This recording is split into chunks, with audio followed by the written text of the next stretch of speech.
Venus in first house कन्या ascendant, शुक्र first house in कन्या राशि। कन्या लग्न में यदि शुक्र नीच का बैठा हो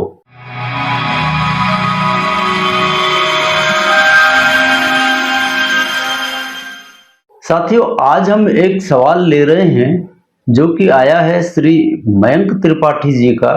आपने पूछा है कि कन्या लग्न में यदि शुक्र नीच का बैठा हो तो क्या यह शुक्र सप्तम भाव को बढ़ाएगा।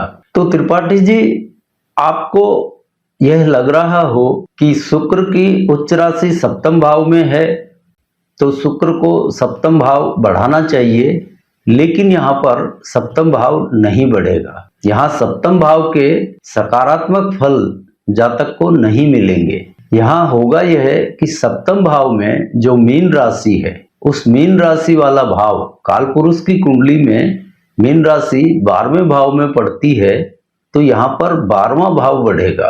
और चूंकि यहाँ सप्तम भाव में उच्च राशि है, लेकिन उच्च राशि को यहाँ शुक्र बढ़ा नहीं सकता और ना ही लग्न को बढ़ा सकता है, तो यहाँ पर सप्तम भाव में स्थित 12वां भाव बढ़ने से जातक की कामुक प्रवृत्तियां बढ़ती हैं और जातक की सोच विचार की क्षमता को यह शुक्र समाप्त करता है।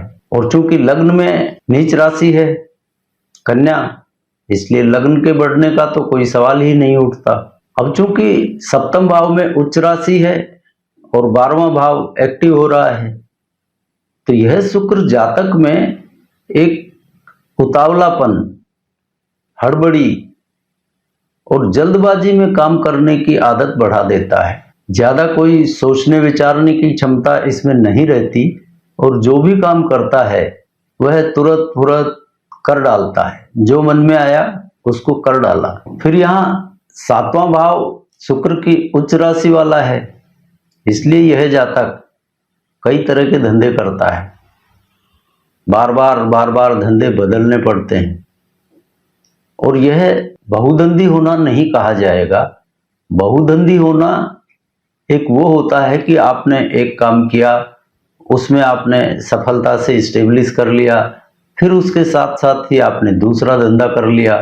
लेकिन यहाँ पर यह शुक्र क्या करता है कि जातक को किसी एक काम में सफल नहीं होने देता, इस वजह से वह दूसरा काम करता है, तो कार्य व्यवसाय में स्थिरता नहीं आने देता। एक काम छोड़ा, उसमें असफल हुआ या मजा नहीं आया तो दूसरा काम करने लगा, फिर उसमें मजा नहीं आया तो तीसरा काम करने लगा। इस तरह से यह जातक को कई प्रकार के धंधे करवाता है। और इस शुक्र की दशा का आगमन यदि विद्यार्थी जीवन में हो तो फिर कई तरह की विघ्न बाधाएं शिक्षा में खड़ी हो जाती हैं। विद्या यह पूरी नहीं होने देगा, क्योंकि विद्या के लिए सप्तम और द्वादश ये दोनों ही जहर का काम करते हैं, इसलिए विद्या भी यहाँ पर बहुत विघ्न बाधाओं के साथ ही पूरी होती है। अन्य कोई ग्रह सहयोगी हों तो अलग बात है, वरना यह शुक्र तो शिक्षा के लिए अच्छा नहीं माना जाएगा। हाँ, यह उन लोगों के लिए अच्छा साबित होता है जिनकी विवाह की उम्र हो गई है और जो विवाह करना चाहते हैं। इस दशा काल में जातक का विवाह अवश्य हो जाता है। और यही शुक्र यदि नक्षत्र स्वामी भी हो तो मान लीजिए कि बहुत कम आयु में ही जातक का विवाह हो जाएगा।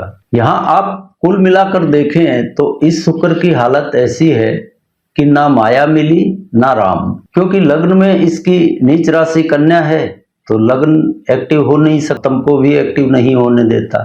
सप्तम के सारे नकारात्मक फल इसको भोगने पड़ते हैं।